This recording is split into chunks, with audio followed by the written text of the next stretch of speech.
ఇవాళ మార్నింగ్ అయితే మా చెల్లె కాల్ చేసిందనమాట. అంటే డైలీ మార్నింగ్ నేనైనా మా చెల్లైనా అట్లా చేసుకుంటాము. ఇంకా నా వాయిస్ అయితే కొంచెం డల్‌గా అనిపించిందంట మా చెల్లెకి. నిజంగానే నేను ఎక్కువ ఈ మధ్యలో వీడియోస్ గురించి ఆలోచిస్తున్నా. 1 ఇయర్ అయితుంది కదా, ఏం సక్సెస్ అనేది లేదు. ఇంకా వీడియోస్ ఆపేద్దాం అనుకుంటున్నారా అని చెప్పిననమాట మా చెల్లెకి. సో ఇంకా మా చెల్లె ఏమనిందనంటే, ఒక్కసారి 1 ఇయర్‌లో నువ్వు ఎంత కష్టపడినవో ఆలోచించుకో. నిద్రపోకుండా పిల్లల్ని చూసుకుంటూ video shoot, video editing, voice over ఇదంతా చేసిందంతా వృధా అయిపోతది. ఏదో ఒక రోజు సక్సెస్ అనేది వస్తదిలే అని చెప్పిందనమాట. ఇంక అప్పుడు నా మైండ్ కొంచెం రిలీఫ్ అయింది ఆ మాటలకి. ఇంక ఇవాళ దొండకాయ కర్రీ అనమాట.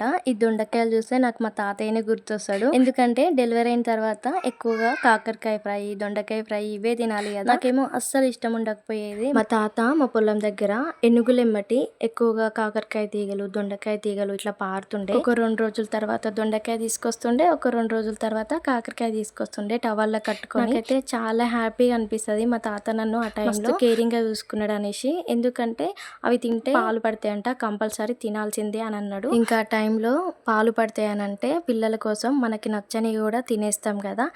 వీడియో నచ్చిందా? అయితే తప్పకుండా సబ్స్క్రైబ్ చేసుకోండి, లైక్ చేయండి, షేర్ చేయండి, కామెంట్ చేయండి.